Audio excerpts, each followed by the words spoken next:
I mean, obviously, as recruiting at this level, the first thing you're doing is going out and seeing players on the field and noticing athleticism. So after you notice athleticism, then the next thing that we're going to look at is a lot of the metrics. You know, do they have certain, or where are they at according to their age from a metric standpoint, velocity, you know, batted ball profiles, things like that. So once we kind of merge all that together, we find the players that we're very interested in, and then it becomes the recruiting cycle is usually a year long. We're recruiting in baseball at such a young age that we got to build that relationship, and then as we build it over the course of the year, we hope to land the right guys that we want, and kind of watching them develop throughout the summers.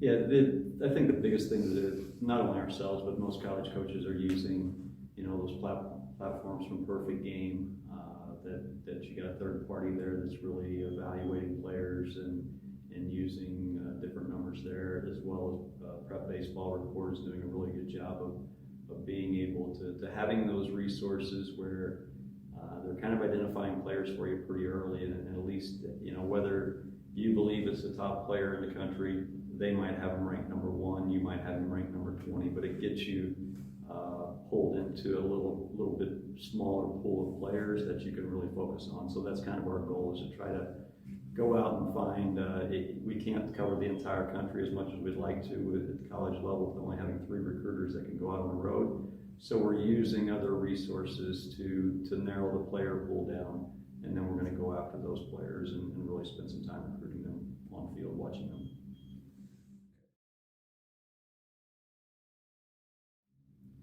You know, I think it's good and bad. I think that the toughest thing now is that the players are getting a lot better these days. So there's a lot of good players, but getting a chance to get out and see those players is the biggest thing. It's just it's hard for 3 guys to recruit the entire country, and then the small window of time where college baseball is actually allowed to go off campus and recruit.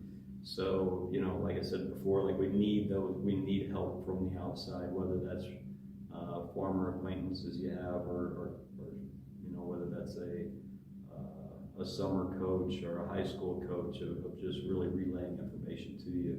And then the biggest thing is being able to see those players multiple times to know that that's the player that you want to recruit.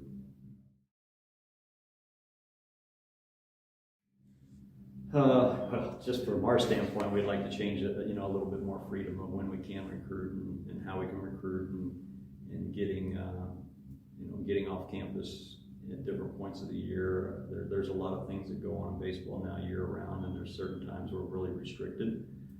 So again, that's where it goes back to having third parties that are out there getting that information for you, and being able to look at that and get that. So, you know, as you find more reliable sources, it's going to be better for you.